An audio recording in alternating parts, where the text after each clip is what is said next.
परावर रूप में उपस्थित मेरी प्रिय आत्मा, करुणा निधान भगवान श्री राम की करुणा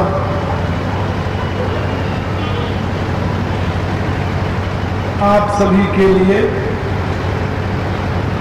सदैव कल्याण का सृजन करती रहे, यह मेरी आंतरिक शुभकामना।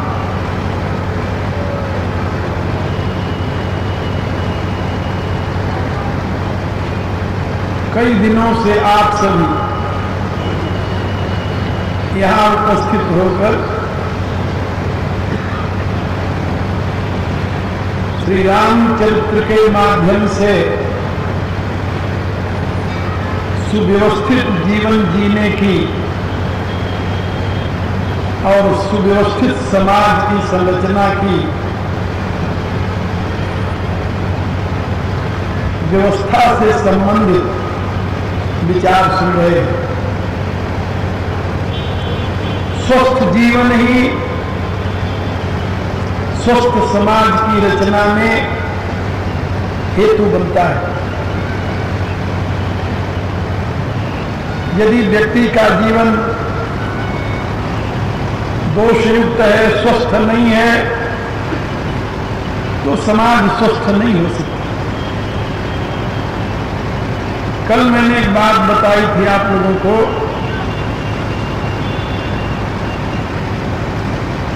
ये जो समाज में अनेक प्रकार के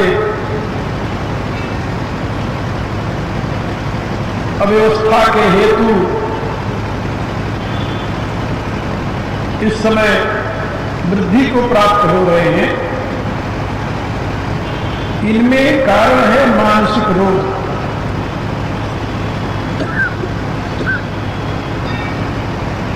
ये जो समाज को दूषित करने वाले तत्व हैं, एक प्रकार से ये मानसिक रोग के रोगी हैं।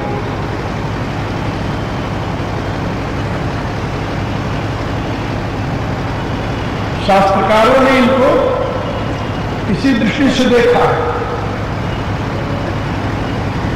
और परमात्मा के विराट स्वरूप में भी ये रोग रूप से ही अवस्थित है।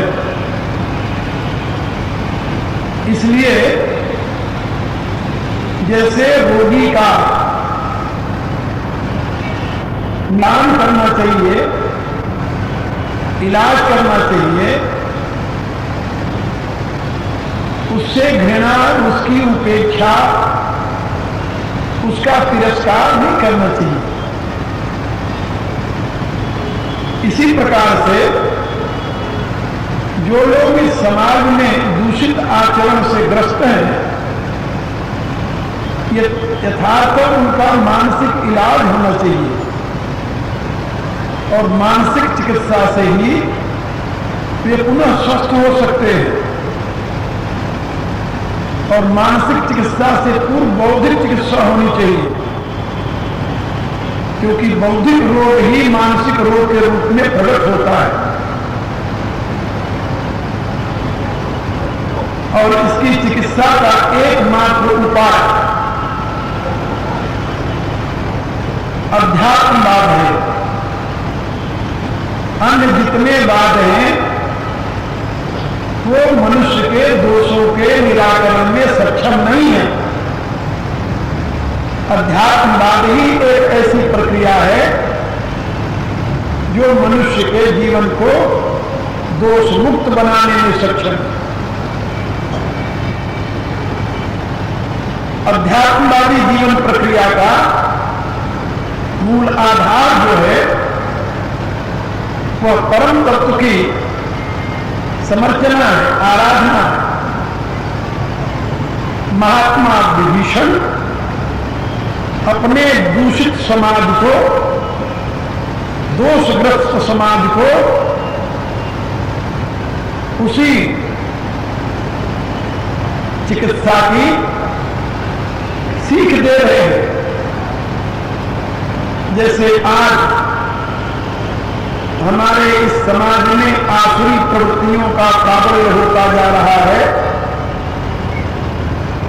ऐसे ही विभीषण के सामने जो समाज था वो भी इसी प्रकार से आसुरी प्रवृत्तियों से ग्रसित था। और दुर्भाग्य ये कहिए कि यद्यपि भारतीय जीवन पद्धति आसुरी गुणों से प्रेरित नहीं है, वो दैवी गुणों के प्रकाश में प्रतिष्ठित है। अब इसके दुनिया के सभी विचार स्वीकार कर रहे हैं, लेकिन भारत के लोग, विशेषतः भारत के राजनेता, उस जीवन पद्धति से अनभिज्ञ होने के नाते एल के न प्रकारेण उसी आसुरी प्रवृत्ति को जनमानस में प्रतिष्ठित करने के प्रयत्न में लगे हुए हैं, चाहे वो जान कर लगे हैं या वह अनजान में लगे हैं, जिसका परिणाम चारों तरफ अव्यवस्था, अनाचार और अनेक प्रकार के दुर्व्यसनों से युक्त समाज को देख रहे हैं। विभीषण अपने देश के निवासियों के लिए एक संदेश दे रहे हैं।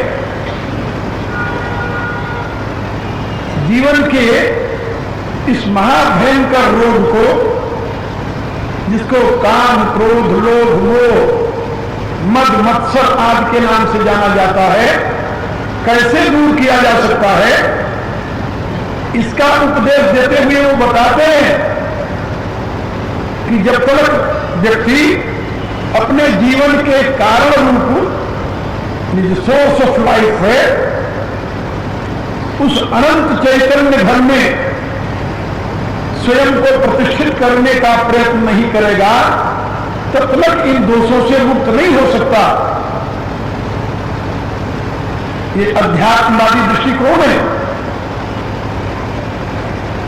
कल भी मैंने बताया था कि आपका मन उन्हीं तत्वों को ग्रहण करना चाहता है जिसकी महिमा को स्वीकार करता है, जिसके महत्व को स्वीकार करता है, जिसके मूल्य को स्वीकार करता है। जिसके मूल्य को स्वीकार नहीं करता, वो चाहे कितना भी मूल्यवान क्यों न हो, उसमें आपका मन नहीं लगेगा। इसीलिए तत्ववेत्ता मनुष्यों ने उस परमात्मा तत्व की महिमा का गान किया, उनके गुणों का गान किया, जिससे आप उस मूल्यवान महत्वपूर्ण तत्व को सुने, समझें और आपका मन इन व्यर्थ के संग्रहों से मुक्त होकर उस परम तत्व से युक्त होने के लिए प्रयत्नशील हो जाए। आप सोचिए, जिस मुद्रा के पीछे, जिस अधिकार के पीछे, जिस वैभव के पीछे अपने जीवन के संपूर्ण सामर्थ्य को आप लगाए हुए हैं, वो कितने दिन तक आपका साथ देने वाला है और कितनी मात्रा में आपको उसमें सफलता मिलने वाली है, उसको आप प्राप्त कर लेंगे, इसका क्या विश्वास है। जिसकी एक रस में स्थिति ही नहीं है, उसको आप सदा अपने पास कैसे रख सकते हैं। लेकिन जिस जीवन के लिए ये सारे पदार्थों के संग्रह में आप लगे हुए हैं, उस जीवन का जो मूल स्रोत है, प्रकाशक है, उस जीवन का जो आधार है, वो तो नित्य है, शाश्वत है, अक्षय है, अविनाशी है। उसके साथ यदि आप अपने आप को जोड़ लें या जुड़े हुए होने का अनुभव कर लें, तो मेरे विचार से ये संसार का सारा वैभव आपके पीछे पीछे चलेगा। शास्त्रकारों ने बताया कि जैसे मनुष्य जब सूर्य की तरफ दृष्टि करता है तो छाया उसके पीछे चलती है, और सूर्य की तरफ जब पीठ कर लेता है तो छाया उसके आगे चलती है। सूर्य की तरफ पीठ करने वाला व्यक्ति कभी भी अपने छाया को पकड़ नहीं सकता। ये तो आप लोग जानते हैं, सूर्य की तरफ, प्रकाश की तरफ पीठ करने वाला व्यक्ति अपनी छाया को कभी पकड़ नहीं सकता, उसको अपने पीछे नहीं चला सकता, वो आगे आगे ही जाएगी। लेकिन यदि उसका मुंह सूर्य की तरफ हो जाए, उधर चलने लगे, तो बिना प्रयत्न के छाया उसके पीछे पीछे चलेगी। ये संसार का वैभव जो है, पद पदार्थ जो है, उस छाया के समान है, और वह परमात्मा सूर्य के समान है। और आपका जीवन यदि सूर्य की तरफ हो जाए, परमात्मा की तरफ हो जाए, ये संसार का वैभव आपके पीछे चलेगा। एक महापुरुष हुए हैं पंजाब में, जिनका नाम था स्वामी राम तीर्थ। उन्होंने एक शेर लिखा और अपने जीवन की यथार्था उन्होंने व्यक्त की है उसमें। उनका कथन है, अपने मजे के खातिर गुलतर कर दिए जब, अपने मजे के खातिर गुलतर कर दिए जब, रूहे जमीन के गुलशन मेरे ही बन गए सब। जिस दिन आप अपने मजे के लिए किसी फूल को तोड़ने का प्रयत्न नहीं करेंगे, तो दुनिया के जितने बगीचे हैं फूल के सब आपके हो जाएंगे, इसमें जरा भी संदेह नहीं। संत कबीर ने कहा कि यदि आप किसी गंदी इत्र बेचने वाले के दुकान में बैठ जाएं, इत्र भले न खरीदें, जितनी देर वहां बैठे रहेंगे उतनी देर का सुगंध तो लेंगे, सुगंध की कीमत तो नहीं चुकानी पड़ेगी आपको। कबीरा संगत साधु की जो गंधी की बास, जो कछ गंधी दे नहीं तो भी बात सुबास। यदि आप अपने आप को सतमार्ग में लगाते हैं, सत्संग में लगाते हैं, सत्य जो परमात्मा है उसमें लगाते हैं, तो आपका जीवन सार्थक हो जाएगा। यही बात विभीषण अपनी प्रजा को समझा रहे हैं, अपने राज दरबार में कह रहे हैं।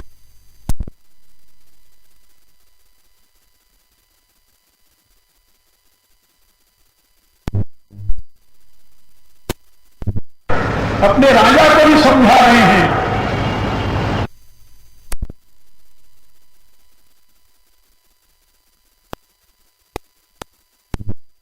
ये बात अलग है कि उसने समझा कि नहीं समझा।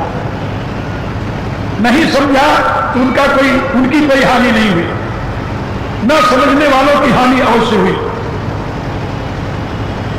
इतिहास पढ़िए तो आपको एक ऐसी घटना मिलेगी इतिहास में, महाभारत की, जिसको पढ़कर आश्चर्य होता है।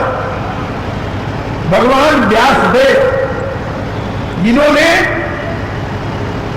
अपने योग बल से वेद के वे मंत्र जो प्रचलित नहीं थे, जो केवल स्पेस में, जिसके लिए आजकल के वैज्ञानिक कह रहे हैं कि हजारों वर्ष पूर्व की बातें स्पेस में हैं, उनको कैच करने के लिए, पकड़ने के लिए वो विधि का अनुसंधान कर रहे हैं। और महाभारत में बात और पुराणों में बात बताई गई है कि भगवान व्यासदेव जो मंत्र उपलब्ध नहीं थे, लुप्त हो गए थे, केवल स्पेस में थे, समाधि की उच्चतम अवस्था में उन मंत्रों को उन्होंने ग्रहण किया। उस स्तर पर जाकर, चेतना के उस स्तर पर पहुंच करके स्पेस के उन मंत्रों को उन्होंने ग्रहण किया और उसको उन्होंने अक्षरबद्ध किया कि उससे पहले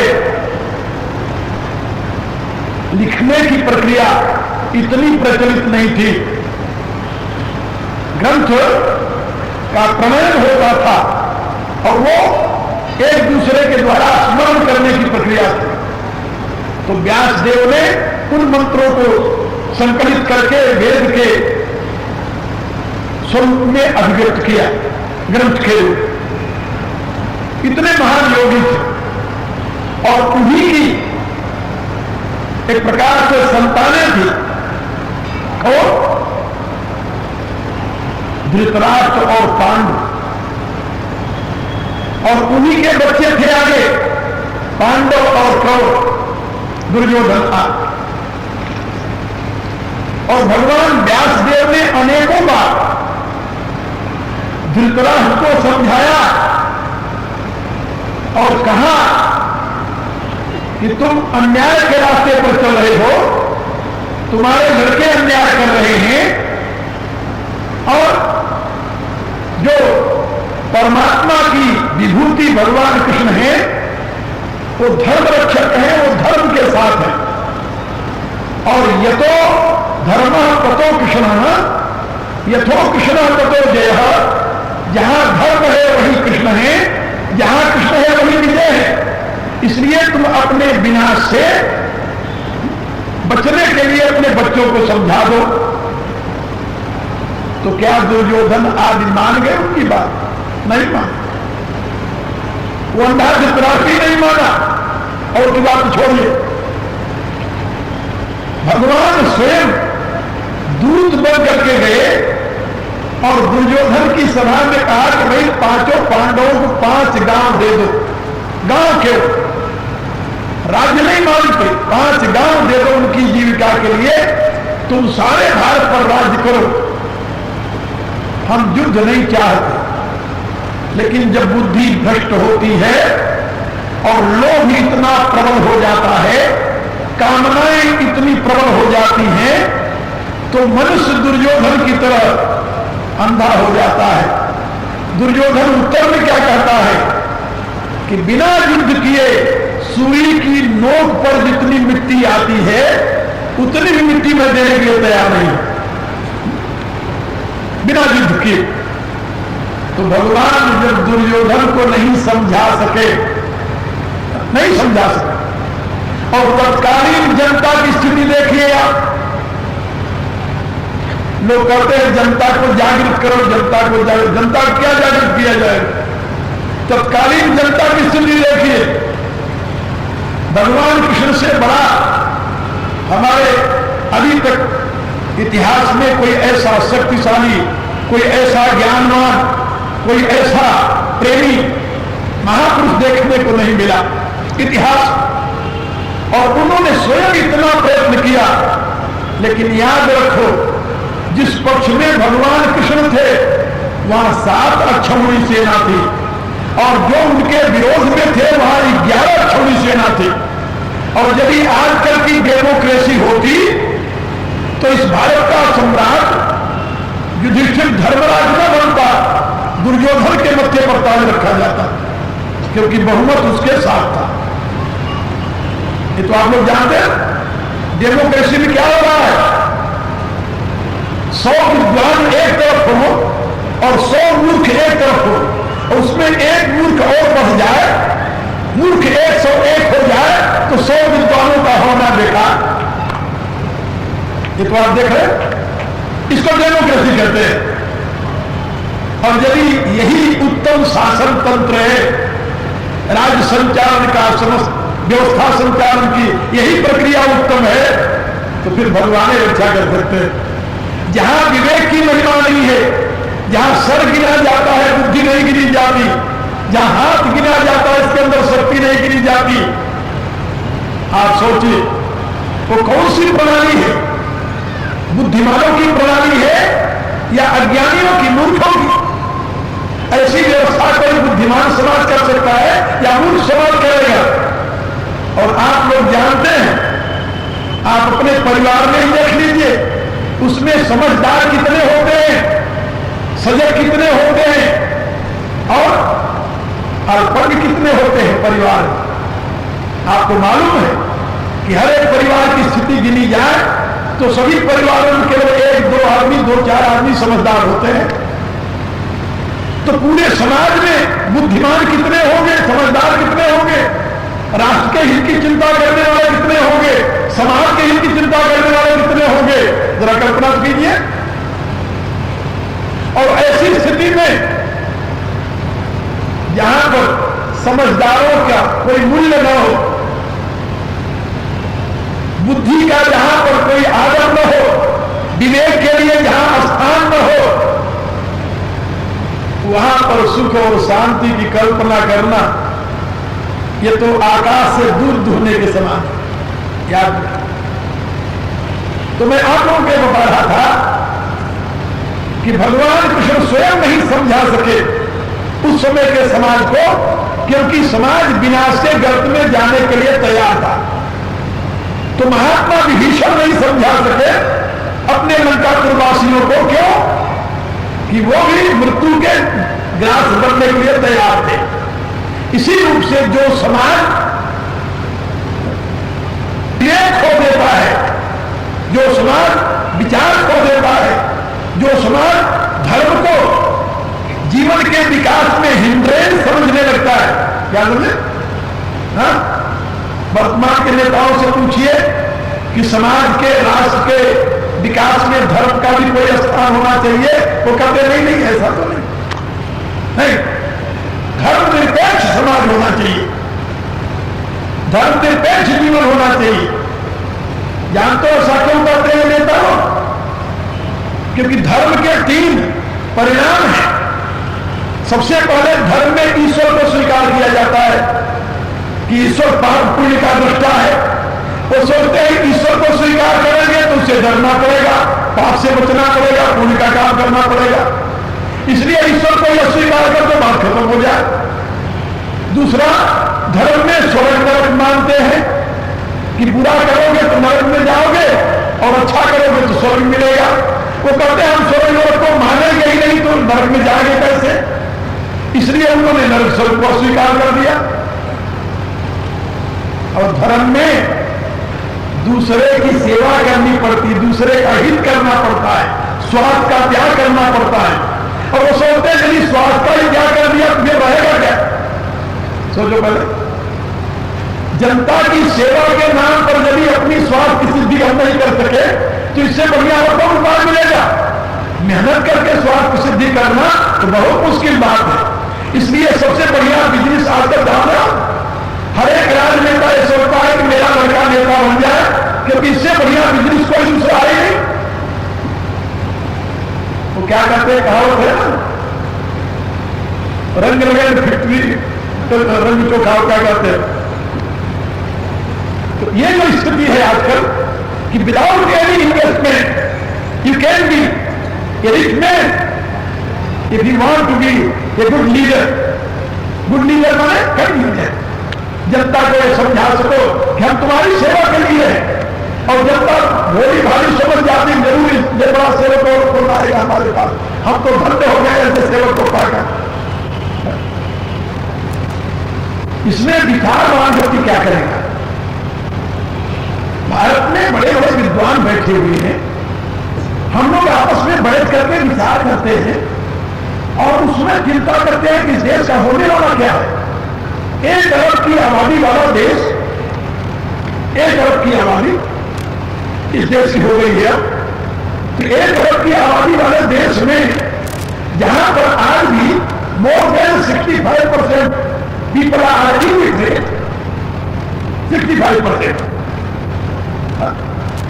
और लिटरेट किसे कहते जानते हो? जिसने केवल लिखना पढ़ना सीख लिया, बुद्धि का प्रयोग करना ऐसी बात नहीं, साक्षरता का अभियान करना है, सबको लिखना सिखा देंगे, पढ़ना सिखा देंगे। और यदि वो और आसान खेलने लगा तो लिटरेट हो गया, और नहीं सीखने लगा तो इलिटरेट हो गया।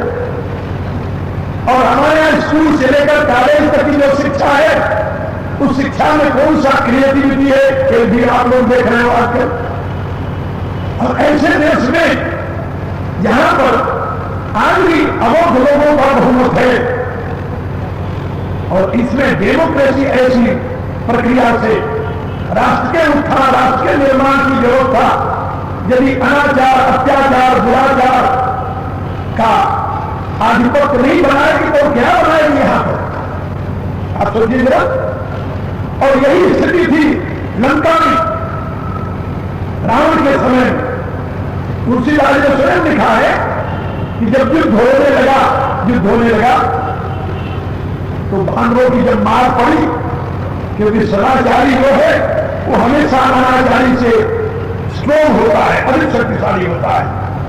तो राक्षस तो सब कदाचारी थे और वानर आज जो थे ये सब सदाचारी वीर थे। जब युद्ध में मारने लगे तो भगे सब। जब भगे तो रावण को पता चला कि तुम्हारी सेना तो भग गई, पहले ही आघात में, पहले ही आक्रमण में भग गई हो।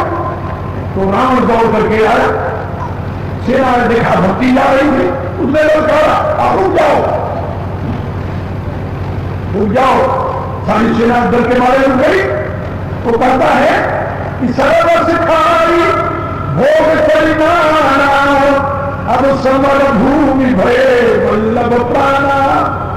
अरे मूर्खो, अभी तक तो मैं दुनिया को लूट करके रहता रहा और तुम लोग बहस करते रहे। अभी तक तो दुनिया को लूट कर रहता रहा और तुम बहस करते रहे, खाते रहे, लोग बुलाते रहे। और आज जब युद्ध करना पड़ा तो प्राण लेकर के भग गए। सर्व सिखाई भोग करिनाना और समर भूमि भये वल्लभ प्राणा। अब तुम्हें अपने प्राण किए लग गए। याद रखो, यही मैं समर, यही मैं विमुख सुनान मैं गाना। जिसको मैंने सुना कि वो समर से भग गया, उसकी गति जान कर मैं क्या करूंगा? तेरी मैं हक कराल कृपाना। जिसको मैंने सुना कि वो समर से भग गया, उसको मैं अपने कृपाण द्वारा उसकी हत्या करूं, छोड़ूंगा नीति नहीं। अपनी साथियों ने सोचा कि भाई मरना तो है ही, तो सर्वमुख मरना बीते कई शोभा। तो इससे अच्छा है युद्ध करते हुए वो घर में जाकर के अपने प्राण बचाने के लिए भगो और फिर बाद में इसके द्वारा मारे जाओ। इससे बढ़िया है कि युद्ध में जाकर मरो, फिर मरने के लिए उतर पड़े। मेरे कहने पर इतना।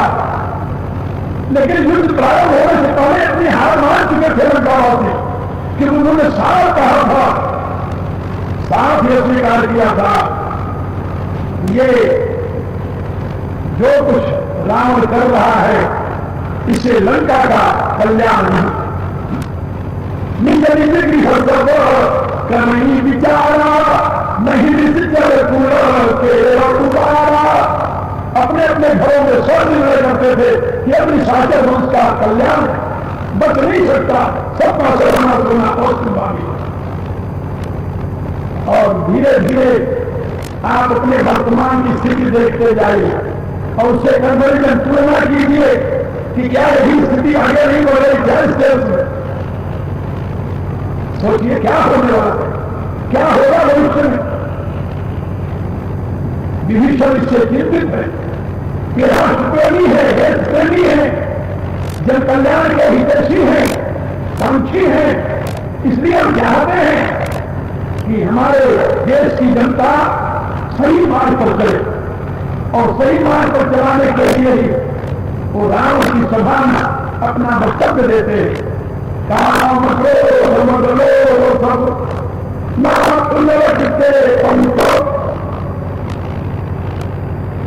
सब परिहरी रघुबीर भजन भजन जय संत तात राम नहीं न रघुपाला वो भुवनेश्वर काल राम की महिमा का गान। एक बात याद रखो, मनुष्य की ऐसी वृत्ति है, वो भय और प्रलोभन। जीवन में सात्विकता का सृजन 3 प्रकार से होता है। 3 प्रकार। कौन कौन प्रकार है? पहला है जिज्ञासा।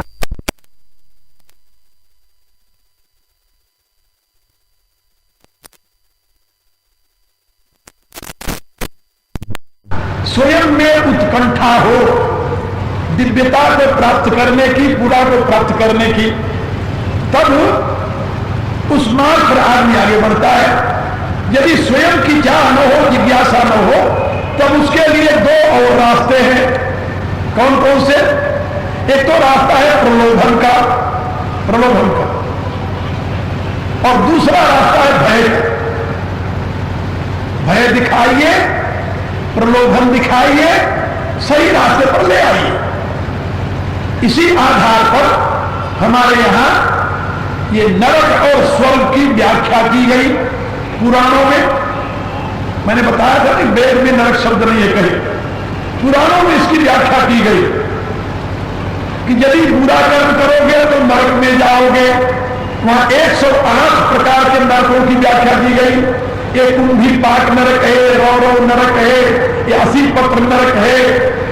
इस प्रकार से नरकों की 108 प्रकार के नरकों की व्याख्या की गई और बताया गया कि ये कुकर्म करोगे, दुष्कर्म करोगे तो इस नरक में तुम जाओगे, ये भय दिखाया गया।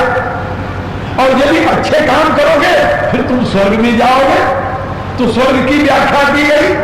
अनेक प्रकार के स्वर्ग का स्तर बताया गया। ये ब्रह्मलोक है, ये प्रजापति लोक है, ये इंद्र लोक है, देव लोक है, पितृलोक है, गंधर्व लोक है, आदि आदि स्वर्ग की व्याख्या की गई। कहा भाई अच्छे काम करोगे तो सुवर्ग में जाओगे, बुरे काम करोगे तो कुवर्ग में जाओगे। वही नरक और स्वर्ग की स्थिति है। इसलिए भय दिखाया गया पतन का, प्रलोभन दिखाया गया सुख का। यहां पर महात्माओं ने एक दूसरा रास्ता बताया कि भाई जन्म मरण के प्रवाह में यदि आपको पढ़ना है, ये कितना दुखद है, कितना भयंकर है, इसको देख लो तुम। कोई एक प्रियजन तुम्हारा तुमसे बिछुड़ जाए, कितनी पीड़ा होती है। लेकिन एक दिन ऐसा आएगा कि जितनों को तुम प्यार करे सब तुमसे अलग हो जाएंगे। वो कौन सा दिन है? मृत्यु का। सभी प्रियजनों का वियोग होना अनिवार्य है। उस समय तुम्हें कितनी पीड़ा होगी, कल्पना करो तुम। और यह पीड़ा तुम कितनी बार सहते जाओगे। जहां जन्मों में मां